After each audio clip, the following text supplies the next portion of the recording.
আমি আমার ছেলে মেয়েকে বলি পরিষ্কারভাবে, দেখো তোমরা পরীক্ষায় অনেক ভালো ফলাফল করতে পারো, এটা আমার মূল টার্গেট না।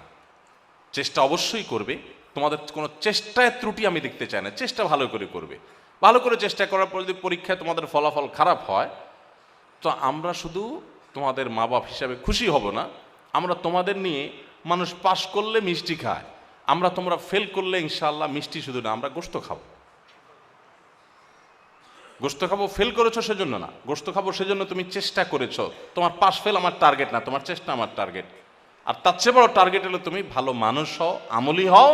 এর সাথে যদি তোমার দুনিয়া হয় আলহামদুলিল্লাহ, না হলে আরো জোরে আলহামদুলিল্লাহ।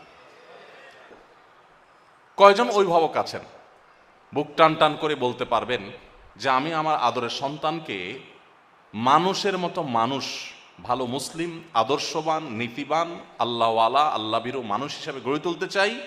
এর পাশাপাশি সে যদি ভালো আলেম হয়, ভালো ডাক্তার হয়, ভালো ইঞ্জিনিয়ার হয়, ভালো, সে যদি ভালো ক্যারিয়ার গড়ে তুলতে পারে, সে যদি ভালো অবস্থানে যেতে পারে আলহামদুলিল্লাহ, না যেতে পারলে দুঃখ নাই, কিন্তু তাকে ভালো মানুষ হতে হবে, এটা আমার মূল টার্গেট। কয়জন অভিভাবক আছে?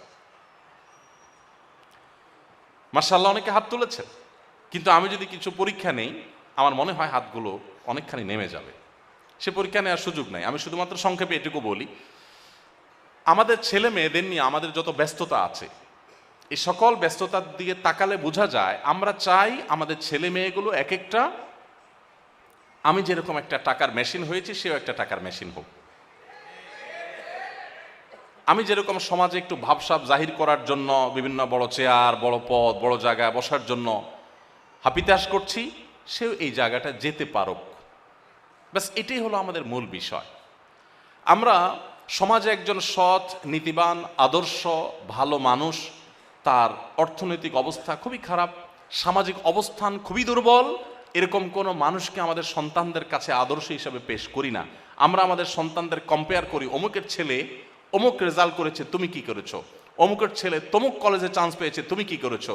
অমুকের ছেলে তমুক চাকরি পেয়েছে, তুমি কি করেছো? অমুকের ছেলে তমুক পজিশনে গিয়েছে, তুমি কি করেছো? আমাদের বিদেশে যারা থাকে, প্রবাসী ভাইরা থাকে, প্রবাসে গেলে প্রবাসীদের যে তাদের যে ব্যথা ভরা কথাগুলো, এগুলো শুনতে শুনতে শেষ করা যায় না, মন চায় সারা রাত শুনি। তাদের একটাই কথা, হুজুর সব কিছু ঢেলে দেওয়ার পরও বাপ মা, এলাকা, আত্মীয় স্বজন সবার একটাই কথা যে অমুকের ছেলে অল্প কয়দিন হলো মাত্র গেল, আশপাশের জমি জমা রাখা শুরু করছে, বাড়িটা করে ফেলছে, শহরে জায়গা রাখছে, অমুক জায়গা বাড়ি শুরু করছে, তুমি কি করছো? আমাদের প্রত্যেকটা অভিভাবক বা বেশিরভাগ অভিভাবকই আমাদের সন্তানদের আমরা এভাবে গড়ে তুলতে চাই। কজন অভিভাবক আছেন যিনি আপনার এলাকায় সবচেয়ে নীতিবান, সবচেয়ে আদর্শবান, সবচেয়ে আল্লাহভীরু, সবচেয়ে ভালো মানুষ, সে মানুষটাকে আদর্শ বানিয়ে সন্তানকে বলেন তুমি তার মতো হও? অমুকের ছেলেটা তো ফজর নামাজ জামাতের সাথে পড়ে, তুমি কেন পড়ো না বাবা? কজন আছে? আমি বিভিন্ন সময় বলার চেষ্টা করি, আমি আমার ছেলে মেয়েকে বলি পরিষ্কারভাবে, দেখো তোমরা পরীক্ষায় অনেক ভালো ফলাফল করতে পারো, এটা আমার মূল টার্গেট না। চেষ্টা অবশ্যই করবে, তোমাদের কোনো চেষ্টায় ত্রুটি আমি দেখতে চাই না, চেষ্টা ভালো করে করবে।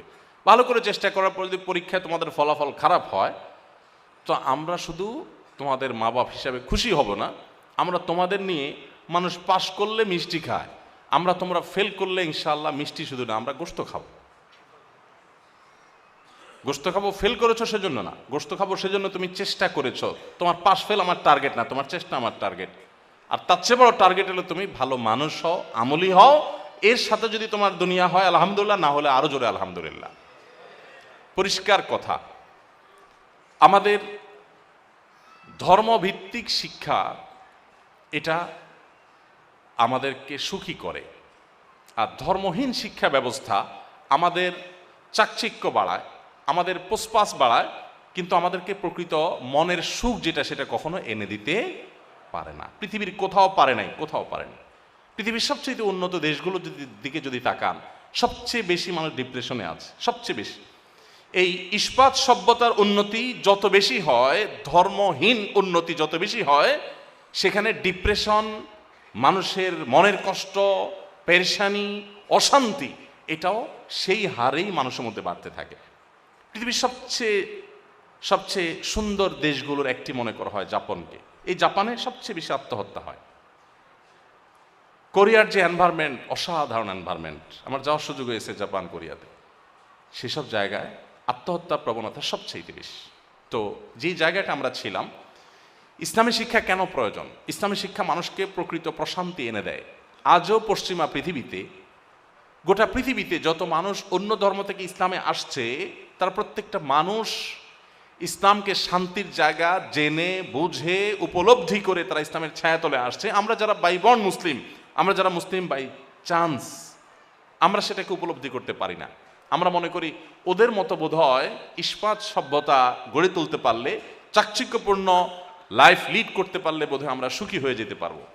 আমাদের কাছে আদর্শের কথাগুলো একেবারে পানসে কথা হয় সময় তো উপস্থিতি।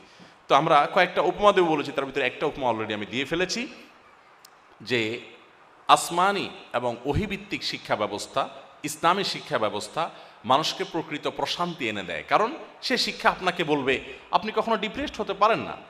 আপনি জানেন যে আপনার রব আপনার সব কিছু নিয়ন্ত্রণকারী, তার হাতে সব কিছু, অতএব আপনি আল্লাহর প্রতি ভরসা করবেন, আপনার হারাবার কিচ্ছু নেই। কিন্তু ধর্মহীন শিক্ষা ব্যবস্থায় এরকম কোনো আস্থার জায়গা কোনোদিন দিতে পারবে না, কোনোদিন পারবে না। কারণ একজন শিক্ষার্থী পরীক্ষা ভালো ফলাফল করেনি, একজন তার জীবনে কাঙ্ক্ষিত কিছু পায় নাই, সে নিজেকে কি দিয়ে সান্ত্বনা দিবে? আল্লাহ সুবহানাহু ওয়া তাআলা বলেছেন, যালিকা বিআন্নাল্লাহা মাওলাল্লাযীনা আমানু ওয়া আন্নাল কাফিরিনা লা মাওলা লাহুম। ঈমানদারদের অভিভাবক আল্লাহ আছেন, আর কাফিরদের কোনো অভিভাবক নেই। ইসলামী শিক্ষা ব্যবস্থা মানুষকে সেজন্য মনের প্রশান্তি এনে দেয়। আমাদের প্রিয় নবী সাল্লাল্লাহু আলাইহি ওয়াসাল্লামের সেই ঐতিহাসিক যে বাণী, সেটি আমাদের মাথায় এবং আমাদের মননে গেঁথে ফেলা উচিত। তিনি বলেছিলেন, লাইসাল গিনা বিকাসরাতিল আরদ ওয়ালাকিন্নাল গিনা গিনান নাফস। অনেক সম্পদের মালিক হওয়া এটা প্রকৃত সচ্ছলতা নয়। প্রকৃত সচ্ছলতা হলো মানুষের মনের সচ্ছলতা। মানসিকভাবে যে ব্যক্তি মনে করবে আমি অনেক সুখী, সে আসলেই সুখী। আর যে ব্যক্তি মানসিকভাবে অশান্তিতে থাকবে, তার অনেক সহায় সম্পদ থাকলেও সে সুখী নয়, সে দুঃখী। আর এই শিক্ষাটা আসমানি শিক্ষা, ইসলামী শিক্ষা দিয়ে থাকে। তাহলে আমরা দেখলাম একটা উপমা থেকে যে ইসলামী শিক্ষা ছিল, সেই সমাজটা অনেক সুখী ছিল। ইসলামী শিক্ষা নাই, সেই সমাজটা দেখতে অনেক সুখী, বাস্তবে ততটা সুখী না। তাহলে অনেক এক্সপেরিমেন্ট চালানো যেতে পারে যে এভাবে শিক্ষা ব্যবস্থা করা হোক, ওইভাবে শিক্ষা ব্যবস্থা করা হোক, এটা বাদ দেওয়া হোক, ওইটা ঢুকানো হোক। এই সমস্ত এক্সপেরিমেন্টগুলো মানুষের মস্তিষ্ক থেকে আসে, সৃষ্টির মস্তিষ্ক থেকে আসে। আর ইসলামের শিক্ষা ব্যবস্থা এটা আসে মহান স্রষ্টার তরফ থেকে। সেটাকে কোনো এক্সপেরিমেন্ট চালাতে হয় না, সেটা উপকারী। আজকে 1400 বছর পরও যেমন, 14,000 বছর পরও তেমন, কোনো কালই সেটার উপকারিতা এটাকে মানুষ অস্বীকার করতে পারবে না। ওই বাহ্যিক যে চাকচিক্য আছে সেটা মানুষকে সাময়িক আকৃষ্ট করতে পারে, চূড়ান্তভাবে মানুষকে ইসলাম ছাড়া অন্য কোনো কিছু সুখ দিতে পারে না।